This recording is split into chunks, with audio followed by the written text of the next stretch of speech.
আমরা সবাই জানি আমরা একদিন মারা যাব, কিন্তু কখনো কি এইভাবে ভেবে দেখছি? আসুন একটু ছোট্ট করে কল্পনা করা যাক। ধরুন আপনি মারা গেছেন, আপনাকে কাপড় দিয়ে ঢেকে রাখা হবে, আপনাকে সবাই দেখতে আসবে, সবাই কান্নাও করবে। আর কয়জন মানুষ খুবই তাড়াতাড়ি করে কবর খুঁড়তে শুরু করবে আপনাকে কবরে রেখে আসার জন্য। আর কেউ বাজারে যাবে আপনার জন্য সাদা কাপড় কিনে আনতে। আর অন্যদিকে কেউ পানি গরম করতে ব্যস্ত আপনাকে শেষ গোসল করানোর জন্য। পানি গরম করে আপনাকে একটা খাটে শুয়ে গোসল করানো হবে।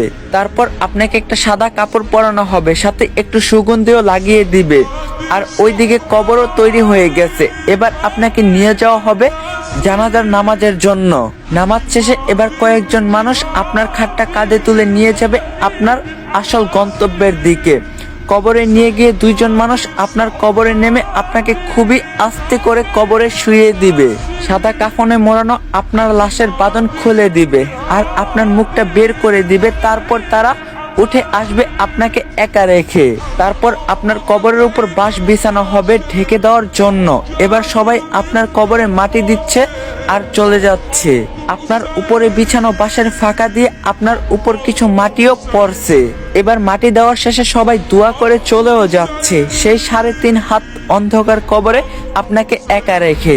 এই সব কিছু আপনি বুঝতেও পারছেন, দেখতেও পাচ্ছেন, আর হয়তো খুব চিৎকার করতেছেন, কিন্তু কেউ আপনার চিৎকার শুনতে পায় না, দেখতেও পায় না। এবার শুরু হবে আপনার দীর্ঘস্থায়ী কবরের জীবন। কিছুদিন পর ধীরে ধীরেই সবাই আপনাকে ভুলে যাবে, আপনজন, বাড়ির লোক সবাই সুন্দর আনন্দে জীবন কাটাবে। সবকিছু ঠিক আগের মতোই চলবে, সব থাকবে, শুধু থাকবেন না আপনি।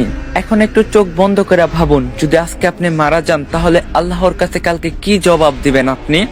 চেষ্টা করবেন 5 ওয়াক্ত নামাজ পড়ার। আর বহুদিন পর ইসলামিক কন্টেন্ট নিয়ে ব্যাক করলাম। ভিডিওটা কেমন লাগছে অবশ্যই কমেন্টে জানাবেন। আর রিকোয়েস্ট রইল 3টা করে